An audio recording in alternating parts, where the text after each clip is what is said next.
So this will be the first of 3 videos I'm going to do that you can do them all, or you could do each of them individually. This first one is going to be shoulders, and then I'm going to do hamstrings and hips.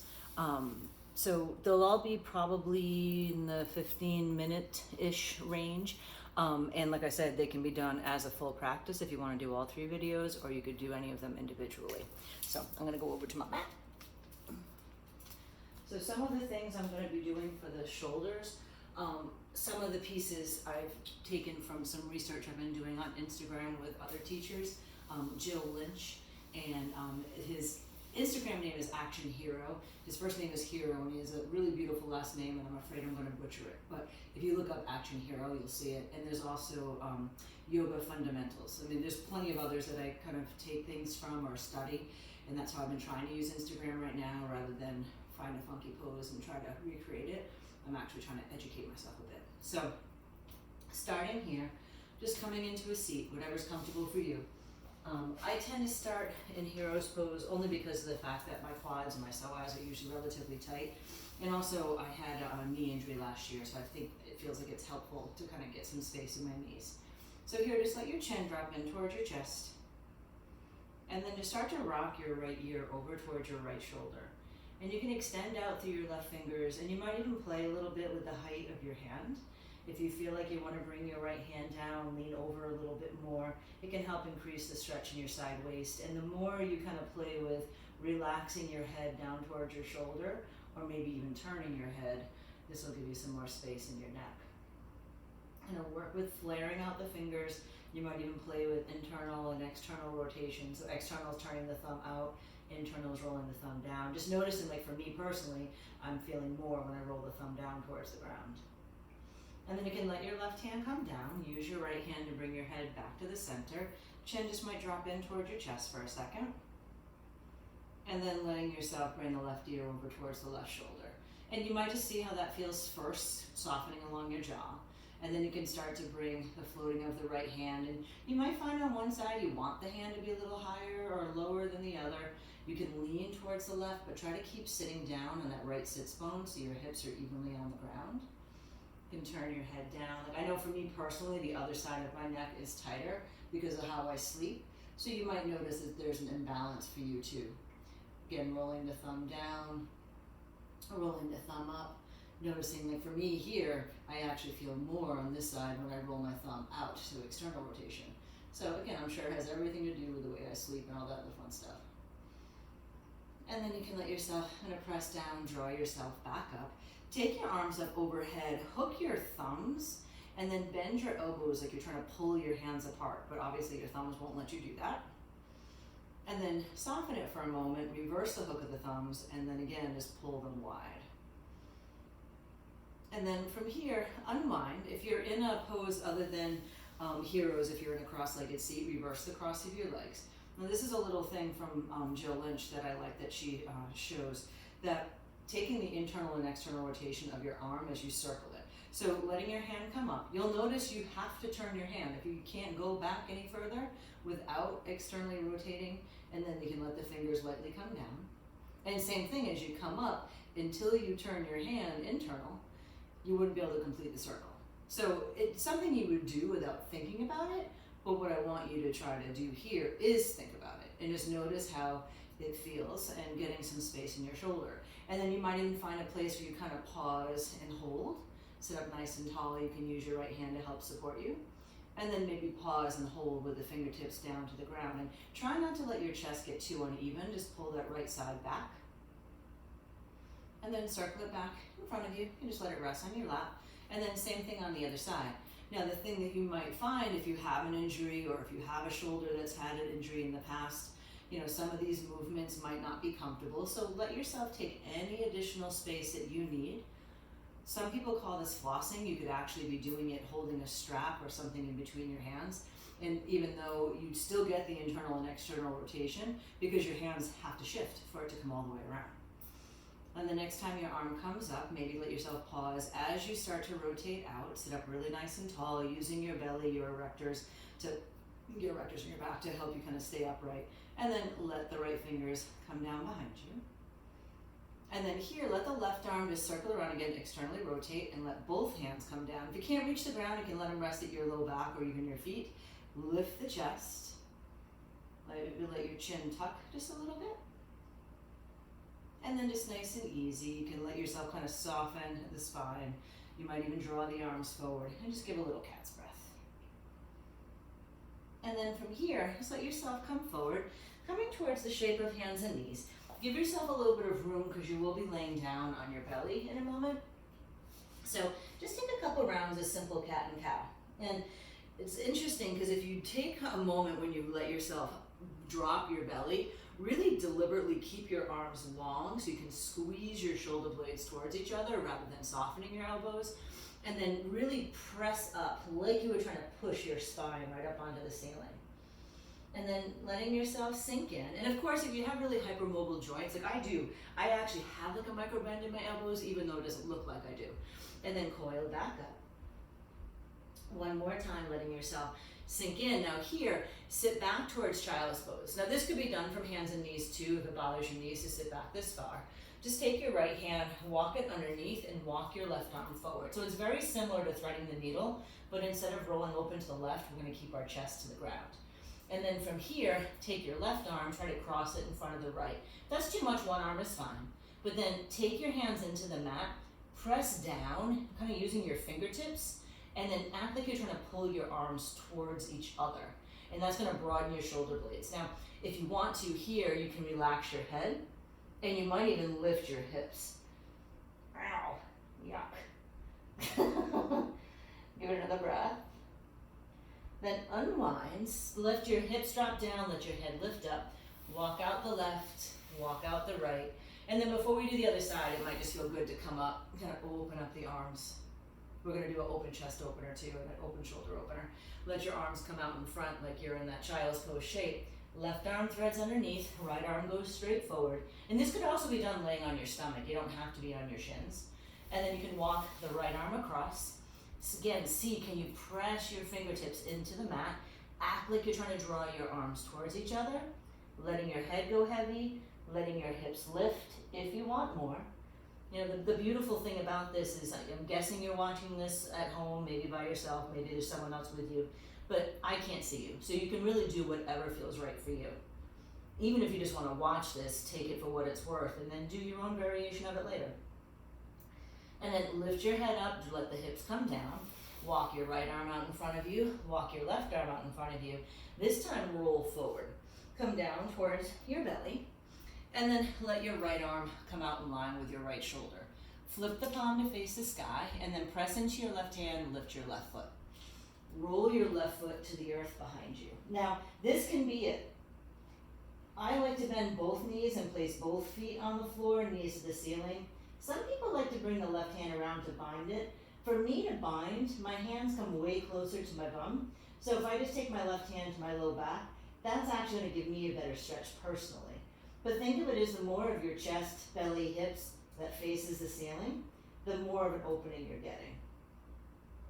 Now here, let yourself come back down towards your belly. Flip your palm to face down and then bend your elbow. And this is actually a little Jason Crandall tip. And then press into your hand and do the same thing. Now you'll probably notice the range of motion is much more limited. You're going deeper into your pec, into your chest and your shoulder. And especially when I do the other side, it's really limited because that's my dominant arm. You're trying to relax your head, even though it may not relax very much. And then just come back to your belly. If it feels good for a moment, you can just totally rest, or maybe it feels good to come into a baby cobra. Nothing too crazy because you're really uneven at the moment. And then extend your left arm, flip the palm to face up, bend the right elbow, hand to the mat, right foot, and then roll. And give yourself time because one side can feel very, very different than the other.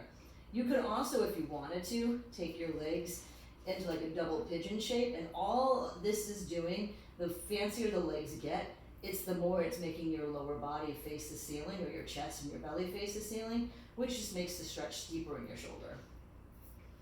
Then go nice and easy, unwind your legs if they're all bent up, come back down towards your belly, then turn the palm to face down, bend your elbow, pick up the right foot, and then just roll it behind you. Just giving yourself a moment here to pause. Then when you're ready, you're gonna let yourself come back down towards your belly. Now this is gonna be a little bit of a strengthening thing, a big strengthening thing, and this is one from Jill Lynch that I like a lot. So you're gonna let your hands come right down by your shoulders. Now I'm not actually trying to press into Cobra right now, my hands are just in the position. My legs are strong, I'm pressing my feet into the floor, little squeeze of the glutes. So what you're gonna do here is try to let your hands like slide across the surface of your mat, and then turn the palms to face up. Then try to flip your palms, bend your elbows, keep the arms as close to you as you can as you bring them up. And then slide them back. Now here, if you want even more, bring them up and then keep shooting forward, but then turn your palms to face towards each other. Then as your palms come in, they'll start to rotate down. Keep them skimming along the ground, then flip the palms to the sky. So it's a lot of work in your rhomboids. Then draw the palms to face towards the mat. Slide forward, turn your palms to touch. Now this time, take your arms out wide. Think like goalposts, and then try to lift your elbows high, even if your chest is dropping down low. Trying to strengthen the space in between your shoulders. Give it another breath here. Now here when you exhale, let your hands come on down, push up, slide back towards hands and knees again, and then counter pose by pressing your shoulders up towards the sky. Now from here, just curl the toes under, walk the feet up towards your hands. Take a moment just to forward fold. Now from here, inhale, start to roll yourself up. Draw the arms up high to the sky. Then let your hands come on in towards the heart. So we're gonna do Yoga Mudra in 3 different positions. Clasping the hands behind the back, I mean. And now we're gonna use a little tip from Action Hero, again, to how to get some more space in your shoulders. And I'll show you in the first variation the difference of what it might make for you. Everyone's gonna be different. So the first one is just gonna be in a regular standing forward fold. Feet, hips distance, they don't have to be touching. And then let yourself, instead of just taking your hands, I'll show you the difference. A lot of times we just take our hands behind us, clasp, and try to lift the hands up, and then forward fold. And so there's my range of motion in this position here. What Action Hero has you do is take your palms to face you, squeeze your elbows back, pull your elbows towards each other, keep knitting in your ribs. Then let your hands come together, draw down the back, and then forward fold. See the difference? And for me, it's a huge difference. I didn't even feel like this was physically possible the other way. Now nice and easy, let yourself come on up, take a second just to unwind, circle it around. Now the second position is going to be a wide straddle. Same thing, I actually have decent range of motion in the wide straddle with the hand variation, but just so you can see the difference. Now I'm reversing the cross of my fingers this time, so I'm not always doing the same one. So traditional, just bring your arms behind, clasp. And then let yourself start to draw and try to pull the hands away from your low back. The other thing you might try to see if it makes a difference is let your hands separate some, and of course using a strap. But the difference is, if you use Action Hero's idea, is that hands by your side, palms facing in, bend the elbows, external rotation, and then letting your hands come behind. Now this gives you more ability to let your shoulder blades slide down the back, and then when I forward fold, my arms have a lot more space. Now for me, I can't bring the heels of my hands together right now and get this much room, but this is the stretch I want to feel. And you're going to have a little sway from side to side. And then give yourself a pause, let your hands come to your low back. Inhale, come all the way up. Now here, just as a counter pose, take the arms out. Take eagle arms, right arm up on top. You could certainly add the legs if you want to. We're going to do Warrior One in a moment. I just want to open up the shoulders the other way. And then toss the arms out. Eagle with the opposite arm on top, or forearm to forearm if it's really uncomfortable. A little trick my brother taught me to come into this, if you can't get it, is he actually uses his face to kind of hold the hand in place so he can bring the other hand in and then clasp. It sounds weird, but it does work. It helps. And then here, unwind. Now the next position, and this is where for me personally, the clasping of the hands, extraordinarily excruciating. And just meaning that I can't do it. It's not so much that it actually hurts, I just physically can't. So come on into Warrior One. And you can go in full tilt if you want. My intention's more about the shoulders at the moment, so give your lower body a break if you want, because we're gonna do some lower body stuff if you stick with me. So, same idea. Let your arms press back. Now, a lot of times when we do this, our palms are facing away. We'll flip in, try to clasp, and then fold. And you can see where I'm stuck. If you take the theory that Action Hero offers, take your arms back, turn your palms to face you, bend your elbows, squeeze your elbows towards each other, then clasp, draw down, and then, my arms don't want to stay together. It's hard to talk while you're doing this. Draw those shoulders down, and then fold in. I'm not even sure if it looks that much different, but I know I can feel the difference. Then take a pause while you're here. Let your hands come down, let your hip kind of swing out, draw back in. You might lengthen your leg, sink back in.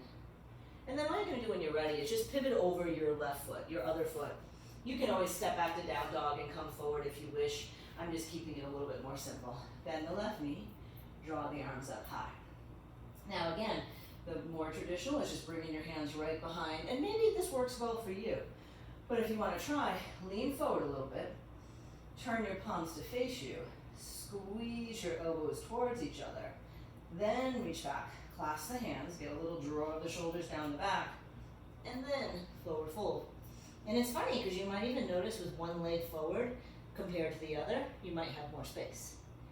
Then you can stay low, let your hands come down. Take a moment just to sink in towards that lunge type shape and pull back and lengthen your left leg. And then soften enough, you can walk your hands in between your feet. Now here, we're gonna come into Padangusthasana variation of Prasarita Padottanasana, which I believe clasping the hands behind the back is C. So this might be either B or D. And I'm sorry, because I don't really remember. But point being, hook your big toes.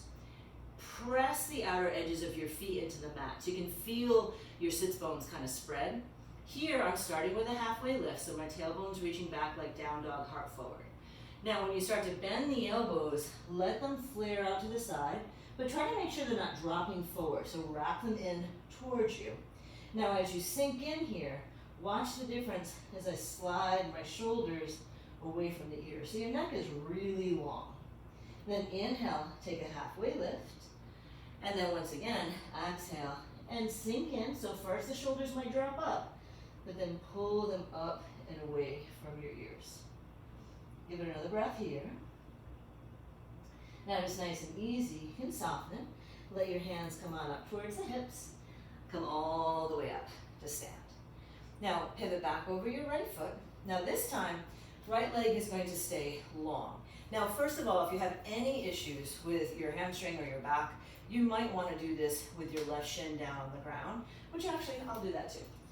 Letting your left shin come down, so you can still be on a straight leg if you want to. You might have more balance actually. Take the left arm up to the sky. Now here, the palm might be facing forward at first, but then externally rotate and then reach back like you're gonna pat yourself on the back. Then take your right arm out to the side. Again, externally rotate. Internally rotate. And then letting your hand come up and around. And see if you can clasp your hands. Now, you can totally be using a strap here. You can be using towel, clothes, hair, whatever you can reach. And then start to fold out over your long right leg. Now, because I'm down on the shin here, I can't quite go that deep as far as chest towards thigh. And actually, it's because I'm flexible. And if I do, I'm going to be hyperextending my knee. So I'm going to just keep pulling my left elbow towards the wall, tailbone back, heart forward. Give it another breath. Now inhale, draw up. Keeping the arms for another moment, bend into the right knee, and then just lean forward, trying to stretch that left elbow towards the side of the wall.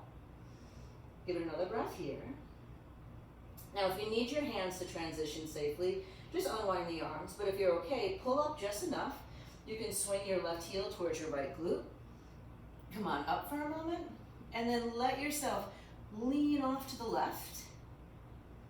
And then come to the center. You can either bend or straighten the right leg, lean off to the right. And then inhale, come on up, unwind the arms. It's gonna be the right arm that's not very excited about it. You might pull up, let yourself get a little deeper stretch, sinking in. And then from here, if you're standing up tall with both legs long, you can let yourself pivot through the center. If not, take the back toes under, pull it up, release. You might just take a moment side to side.